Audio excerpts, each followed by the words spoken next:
Sẹ́yìn mọ́tò. Mọ́tò black wọ́n ti gbé wọnú wọ́dà. Inú gbó ni.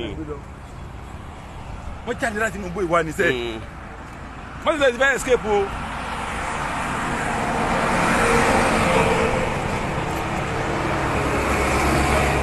Fulani herdsmen. See? Just now. Fulani herdsmen. Yeah, this is Lagos Benin or expressway. Just now, see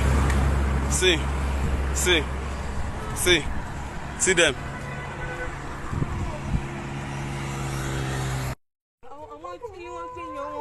Now inside this bush they enter. Can you go in lower?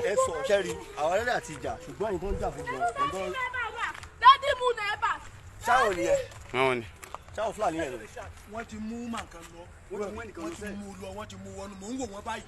Wọ́n mú wọnú tí. That be that? Yes. Yes, that be that. Ó yá ìpa ọ̀dà pọ̀. Mọ́tò ti mú.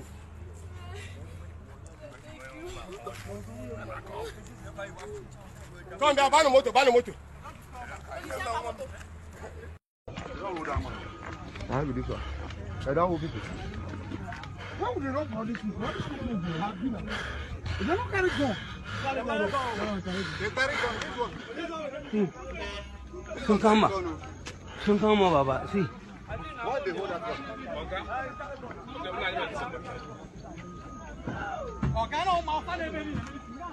Oh man, for this kind of road, no security.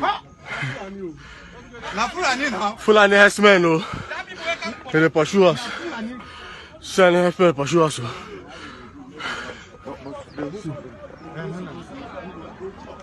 You're not supposed to run. You're not supposed to run. You don't carry anything now. You're not carrying anything. You're not supposed to run. How you will do? Fulani herdsmen pursue us.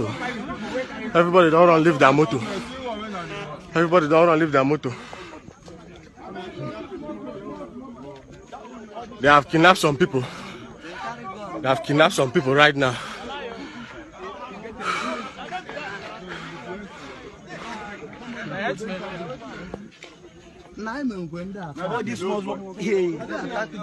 They have kidnapped some people. They are taking them inside the bush.